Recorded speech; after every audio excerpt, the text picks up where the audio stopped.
Welcome to Nightfall Narratives with Oxford Public Library. We will be bringing you some of the strange and unusual narratives from the public domain once a week.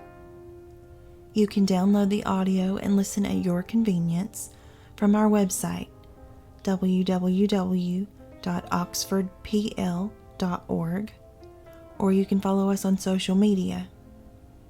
Now, let's get started. Don't get scared now. The Yellow Wallpaper. It is very seldom that mere ordinary people like John and myself secure an ancestral hall for the summer. John is practical in the extreme. John is a physician, and you see, he does not believe I am sick. And what can I do? If a physician of high standing and one's own husband assures friends and relatives that there is really nothing the matter with one but temporary nervous depression, a slight hysterical tendency, what is one to do? So I take phosphates or phosphites, whichever it is, and tonics and journeys and air and exercise, and am absolutely forbidden to work until I am well again. Personally, I disagree, but what is one to do? I did write for a while in spite of them, but it does exhaust me a good deal, having to be so sly about it. So I will let it alone and talk about the house. The most beautiful place. It is quite alone, standing well back from the road, quite 3 miles from the village. It makes me think of English places that you read about. I get unreasonably angry with John sometimes, but John says if I feel so, I shall neglect proper self-control, so I take pains to control myself, before him at least, and that makes me very tired. I don't like our room a bit. I wanted one downstairs that opened onto the piazza, but John would not hear of it. He said there was only one window and not room for 2 beds. He is very careful and loving, and hardly lets me stir without special direction. I have a schedule prescription for each hour of the day. He takes all care from me, and so I feel basely ungrateful not to value it more. He said we came here solely on my account, that I was to have perfect rest and all the air I could get, so we took the nursery at the top of the house. It is a big airy room with windows that look all ways, and air and sunshine galore. It was a nursery first, and then playground and gymnasium, I should judge, for the windows are barred for little children, and there are rings and things in the walls. The paint and paper look as if a school had used it. It is stripped off, the paper, and great patches around the head of my bed, about as far as I can reach, and in great places on the other side of the room low down. I never saw a worse paper in my life. One of those sprawling, flamboyant patterns committing every artistic sin. It is dull enough to confuse the eye in following, pronounced enough to constantly irritate and provoke study, and when you follow the lame, uncertain curves for a little distance, they suddenly plunge off at outrageous angles, destroy themselves in unheard-of contradictions. The color is repellent, almost revolting, a smoldering, unclean yellow, strangely faded by the slowly turning sunlight. It is a dull yet lurid orange in some places, a sickly sulphur tint in others. No wonder the children hated it. I should hate it myself if I had to live in this room long. I am sitting by the window now, up in this atrocious nursery, and there is nothing to hinder my writing as much as I please, save lack of strength. John is away all day, and even some nights when his cases are serious. I am glad my case is not serious. But these nervous troubles are dreadfully depressing. John does not know how much I really suffer. He knows there is no reason to suffer, and that satisfies him. It is fortunate Mary is so good with the baby. Such a dear baby. And yet I cannot be with him. It makes me so nervous. I suppose John never was nervous in his life. He laughs at me so about this wallpaper. At first he meant to repaper the room, but afterwards he said that I was letting it get the better of me, and that nothing was worse for a nervous patient than to give way to such fancies. And he said that after the wallpaper was changed it would be the heavy bedstead, or then the barred windows, and then that gate at the head of the stairs, and so on. "You know, the place is doing you good," he said, "and really, dear, I don't care to renovate the house just for 3 months' rental." "Then do let us go downstairs," I said. "There are such pretty rooms there." Then he took me in his arms and called me a blessed little goose, and said he would go down cellar if I wished, and have it whitewashed into the bargain. But he is right enough about the beds and the windows and things. It is as airy and comfortable a room as anyone need wish, and of course I would not be so silly as to make him uncomfortable just for a whim. I'm really getting quite fond of the big room, all but that horrid paper. I think sometimes that if I were only well enough to write a little, it would relieve the press of ideas and rest me. But I find I get pretty tired when I try. But I must not think about that. This paper looks to me as if it knew what a vicious influence it had. There is a recurrent spot where the pattern lolls like a broken neck, and 2 bulbous eyes stare at you upside down. I get positively angry with the impertinence of it, and the everlastingness. Up and down and sideways they crawl, and those absurd unblinking eyes are everywhere. There's one place where 2 breadths didn't match, and those eyes go all up and down the line, one a little higher than the other. I suppose when this was used as a playroom, they had to take the nursery things out, and no wonder. I never saw such ravages as the children have made here. The wallpaper, as I said before, is torn off in spots, and it sticketh closer than a brother. They must have had perseverance as well as hatred. Then the floor is scratched and gouged and splintered. The plaster itself is dug out here and there, and this great heavy bed, which is all we found in the room, looks as if it had been through the wars. But I don't mind it a bit, only the paper. This wallpaper has a kind of sub-pattern in a different shade, a particularly irritating one, for you can only see it in certain lights, and not clearly then. But in the places where it isn't faded, and where the sun is just so, I can see a strange, provoking, formless sort of figure that seems to sulk about behind that silly and conspicuous front design. Well, the 4th of July is over. John thought it might do me some good to see a little company, so we just had Mother and Nellie and the children down for a week. Of course, I didn't do a thing. Ginny sees to everything now, but it tired me all the same. John says if I don't pick up faster, he shall send me to Weir Mitchell in the fall, but I don't want to go there at all. I don't feel as if it was worthwhile to turn my hand over for anything, and I'm getting dreadfully fretful and querulous, and I'm alone a good deal just now. John is kept in town very often by serious cases, so I walk a little in the garden or down that lovely lane, sit on the porch under the roses, and lie down up here a good deal. I'm getting really fond of the room, in spite of the wallpaper. Perhaps because of the wallpaper, it dwells in my mind so. I lie here on this great immovable bed, it is nailed down, I believe, and follow that pattern about by the hour. It is as good as gymnastics, I assure you. I start, we'll say, at the bottom, down in the corner over there where it has not been touched, and I determine for the 1000th time that I will follow that pointless pattern to some sort of conclusion. In one way, each breath stands alone. The bloated curves and flourishes, a kind of debased Romanesque with delirium tremens, go waddling up and down isolated columns of fatuity. But on the other hand, they connect diagonally, and the sprawling outlines run off in great slanting waves of optic horror, like a lot of wallowing seaweeds in full chase. The whole thing goes horizontally, too. At least it seems so, and I exhaust myself in trying to distinguish the order of its going in that direction. There is one end of the room where it is almost intact, and there, when the cross lights fade and the low sun shines directly upon it, I can almost fancy a radiation after all. The interminable grotesques seem to form around a common center and rush off in headlong plunges of equal distraction. It makes me tired to follow it. I will take a nap, I guess.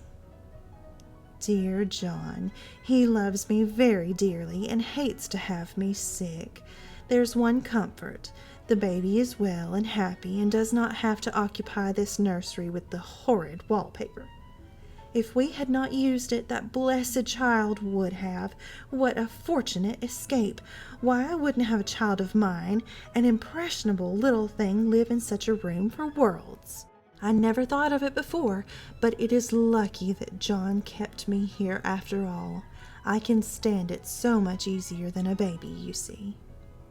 Of course, I never mention it to them any more. I'm too wise, but I keep watch of it all the same. There are things in that paper that nobody knows but me, or ever will. Behind that outside pattern, the dim shapes get clearer every day, and it is like a woman stooping down and creeping about behind that pattern. I don't like it a bit. I begin to think, I wish John would take me away from here. It is so hard to talk with John about my case, but I tried last night. It was moonlight. I hate to see it sometimes. It creeps so slowly and always comes in by one window or another. John was asleep, and I hated to waken him, so I kept still and watched the moonlight on that undulating wallpaper till I felt creepy. The faint figure behind seemed to shake the pattern, just as if she wanted to get out. I got up softly and went to feel to see if the paper did move, and when I came back, John was awake.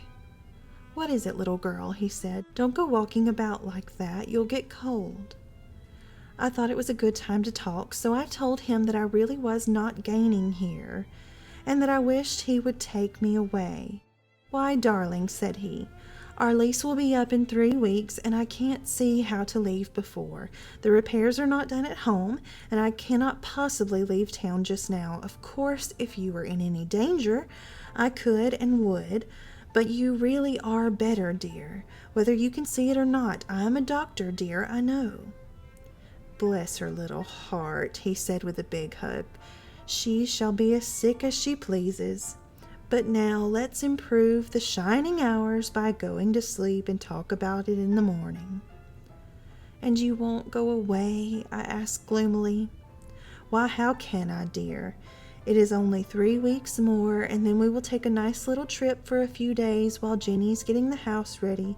Really, dear, you are better." "Better in body, perhaps," I began, and stopped short, for he sat up straight and looked at me with such a stern, reproachful look that I could not say another word. "My darling," he said, "I beg of you, for my sake, and for our child's sake, as well as your own, that you will never for an instant let that idea into your mind. There is nothing so dangerous, so fascinating to a temperament like yours. It is a false and foolish fancy. Can you not trust me as a physician when I tell you so?" So of course I said no more on that score, and he went to sleep before long. He thought I was asleep first, but I wasn't.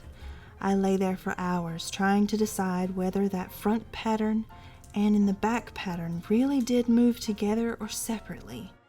There is one marked peculiarity about this paper, a thing nobody seems to notice but myself, and that is that it changes as the light changes. At night, in any kind of light, and worst of all by moonlight, it becomes bars. The outside pattern, I mean. And the woman behind it is as plain as can be. I didn't realize for a long time what the thing was that showed behind that dim sub-pattern, but now I'm quite sure it is a woman. By daylight she is subdued, quiet. I fancy it is the pattern that keeps her so still. It is so puzzling. It keeps me quiet by the hour. I lie down ever so much now.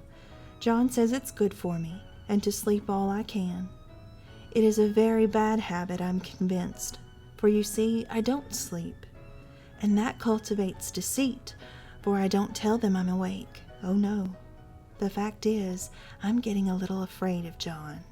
He seems very queer sometimes. It strikes me occasionally, just as a scientific hypothesis, that perhaps it is the paper.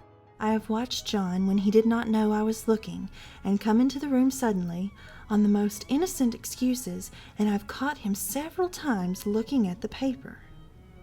Life is very much more exciting now than it used to be. You see, I have something more to expect, to look forward to watch. I don't want to leave now until I have found it out.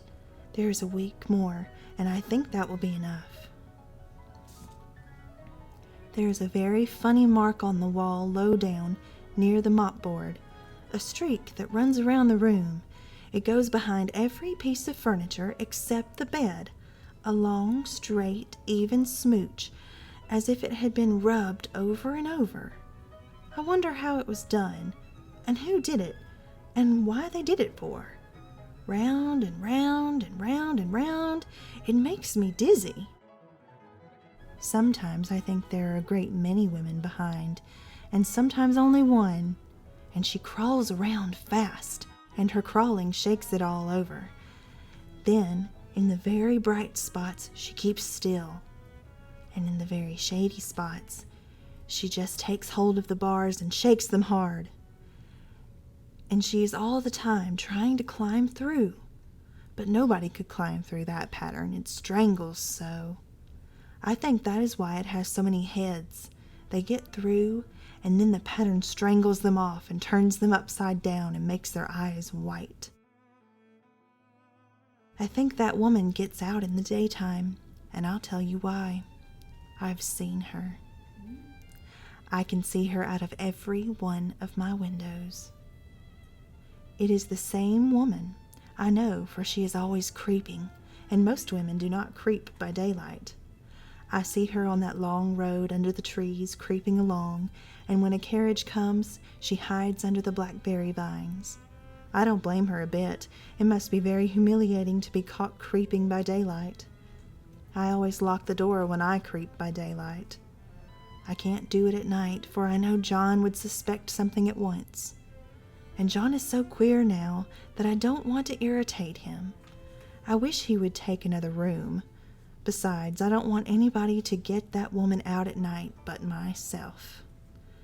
I often wonder if I could see her out of all the windows at once, but turn as fast as I can only see out of one at a time, and though I always see her, she may be able to creep faster than I can turn. If only that top pattern could be gotten off from the under one.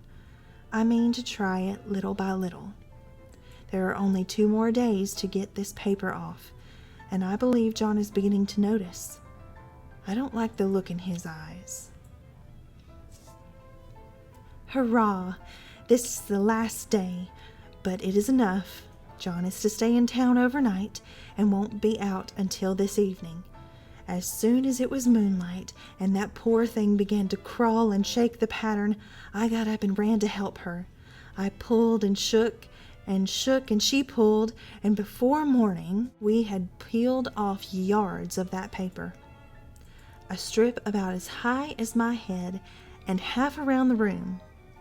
Jenny looked at the wall in amazement, but I told her merrily that I did it out of pure spite at the vicious thing. She laughed and said she wouldn't mind doing it herself, but I must not get tired. How she betrayed herself that time. But I am here, and no person touches this paper but me, not alive. She tried to get me out of the room. It was too patent, but I said it was so quiet, empty, and clean now that I believed I would lie down again and sleep all I could, and not to wake me even for dinner. I would call when I woke. So now she is gone, and the servants are gone, and the things are gone, and there is nothing left but that great bedstead nailed down with the canvas mattress we found on it. How those children did tear about in here. This bedstead is fairly gnawed. But I must get to work. I have locked the door and thrown the key down into the front path. I don't want to go out. I don't want to have anybody come in till John comes. I want to astonish him. I've got a rope up here that even Jenny did not find. If that woman does get out and tries to get away, I can tie her. This bed will not move. I've tried to lift and push it until I was lame, and then I got so angry, I bit off a little piece of it on one corner, but it hurt my teeth. And I'm getting angry enough to do something desperate. To jump out of the window would be admirable exercise, but the bars are too strong even to try. Besides, I wouldn't do it, of course not. I know well enough that a step like that is improper and might be misconstrued.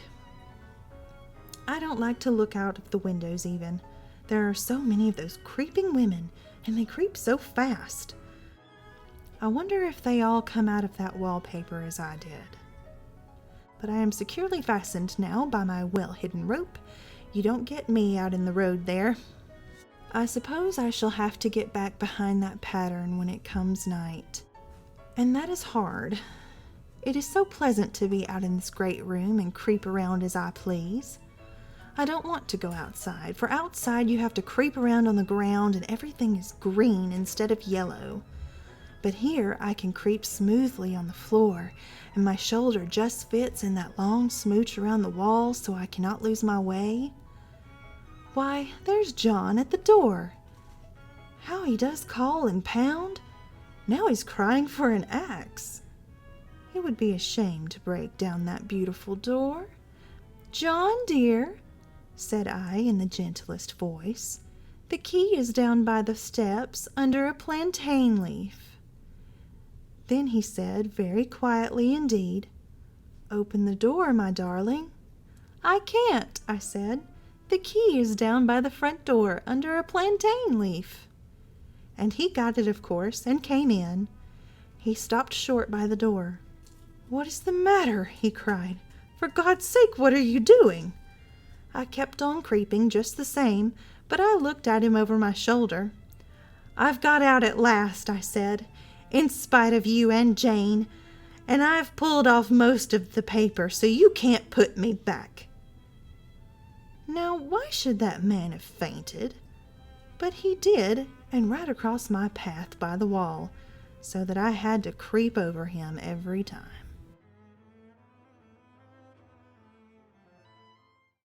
This has been Nightfall Narratives with Oxford Public Library. We hope you enjoyed these strange and unusual stories. We will see you again soon. Goodbye for now.